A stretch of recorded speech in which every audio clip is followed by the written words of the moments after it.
Good night, everyone. I'm sure you might be thinking, is this guy serious? And my answer to that simply is yes. Cannabis, cannabis sativa, hemp or marijuana? Can you tell the difference? I kind of explain this as if you yourself had an identical twin. You would both look the same, but genetically you would be different. Marijuana typically has about 15% THC, which is the stuff that gets you high, but hemp has about 0.1%. At this level, there is no psychoactive value, and you have to smoke a joint about the size of a telephone pole to get anything off of it. Once upon a time, there was hemp. Hemp has been used from everything from medicine, where it's been used to treat fever, dysentery, rabies, as well as a painkiller. It's been found in archaeological sites in Mesopotamia. It's been used for ropes. Christopher Columbus used hemp sails on his boats. And of course, Henry Ford made his first car out of hemp plastics, and it ran off hemp fuel. Today, countries from Australia to China, Canada, France, Germany, and England have either enjoyed the benefits of a hemp business or hemp industry, or are now making legislative changes to allow for hemp as an agricultural crop in the case of the United States. No, but seriously, Barbados, what are we waiting for? The situation right now, things are brown. We find ourselves feeling the effects of the global economic crisis, and there are no green industries around. Our traditional markets and industries are ailing, things like tourism, business development, international business are ailing, and we are in the need of finding new ways of creating wealth. As you can see from this extract from the Central Bank report, the negative change in all of our trade sectors. Now here's the versatility and economic potential of hemp. Firstly, in agriculture. If we grow hemp, we can produce the three basic raw materials from hemp, being the seed, the flower, and the oil. We get the oil by pressing the seed. When we finish pressing the seed, we have what's left over, a residual meal, which can be fed directly into animal produce, because we know in Barbados, our main agricultural lines are animals, sugar, formerly cotton, vegetables, and root vegetables. Also, from the seed, we can produce what is known as hemp milk, which is similar to almond milk, but hemp products are high in protein, calcium, magnesium, phosphorus, as well as essential fatty acids, which are essential for our body's normal functioning. We can also use the flour to make hemp pasta. Interestingly, there's also been cases in the US and Canada where you've raised animals, as well as the Netherlands, where you've raised cattle off of strictly hemp, and they've had impressive results doing that. Hemp also in construction, where you get the shiv or the inner core and mix it with lime. Then you can mold it around a wooden frame or other similar weight-bearing structures to produce hemp buildings. This is a new industry in Australia where companies are actually formed out of strictly making hemp buildings. The big one, energy. As mentioned before, we press the seed to get oil. This oil is a direct feedstock into biodiesel creation, as we have local businesses here doing that already. Also, hemp also produces the most biomass for any crop you can find, even more than corn. So when you couple that with what we plan to do with the bagasse from sugar, you can see we can produce a lot of fuel from biomass. Just consider this calculation. 1 acre of hemp can produce probably about 1,800 gallons of oil, which is 42 barrels of oil.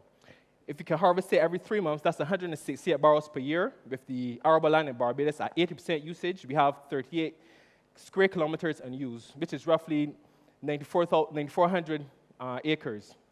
160 barrels per acre per year, that's roughly 1.5 million barrels of oil.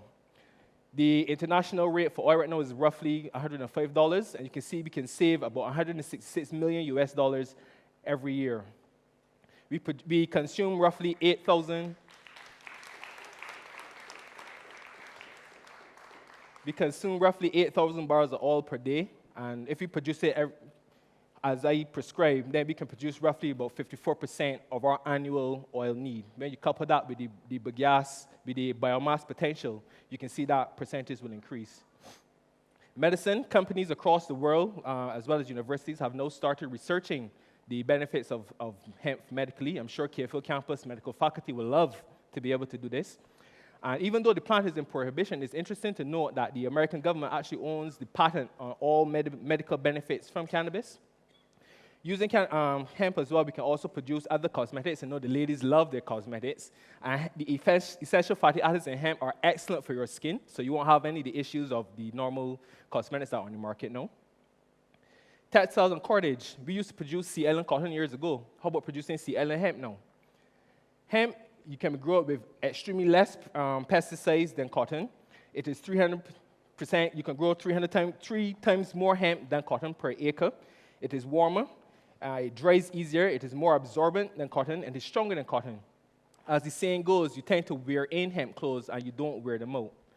Also interesting about hemp is that when you rotate it with other crops, it is known to reduce pests in these crops, and it also aerates the soil because of its root system, and through a process of phytomediation, remove toxins from the soil as well. This is just a brief overview of hemp as an overall industry, where you can see we harvest it, we have the seed and the stalk, then we can shell the seeds to get the meat or the inner core, we can grind the shells to get the protein or the flour. We have the oil which we get from pressing the seed, which can be used in other processes as well. From the stalk, we can decork the stalk, which is where you take the fibrous inner core out and separate it from the fibers on the outside, which you get other fibers from, which go into making fabric and textiles and things like that. Or the hurd is what you mix with the lime to make the hempcrete. The first 2 columns here on your far left are extracts from the central bank report as well, where you see our current markets, and the middle column is what they forecast for them to produce. On the right is what I've created, which I term the hemp market, which basically shows a parallel between what you could produce with hemp and what we already produce. So I will leave it to you to attach the appropriate forecasted figures there, as it really doesn't exist as yet. Who will benefit from this? Well, firstly, I have here the university as it relates to research and development, not only in the medical field, but in the best way to produce hemp in agriculture, that kind of thing. BNSI, because everything these days relies on a standard. Paradise Green, which is already doing biofuel. Refineries, breweries, bakeries who can make hemp bread, vegan bread, whatever the case is. Laboratories for testing the crop and other byproducts of it. We have agricultural feedstocks for animal producers, as well as normal agriculturalists. Hemp Foods Barbados, this is the opportunity to produce a straight hemp products line. It is interesting to note that we can actually purchase some hemp products in Barbados already. If you go to Jen's or Nature's Discount, those products are already there.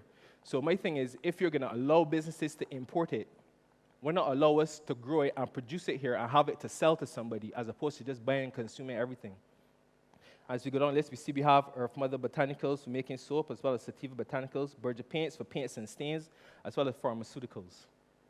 The objectives of this presentation was to hopefully start the process towards getting a legal distinction between hemp and marijuana with the view of acquiring permission to grow. Producing these raw materials, basically the hemp oil, the seeds, the protein, and the fiber. Production of the byproducts from those basic raw materials, and of course, the successful delivery of these products to the domestic market. And with that, I would like to say, remember, green is good. Let's end the prohibition. Thank you, and have a hempful evening. Gregg Moseley Clarke.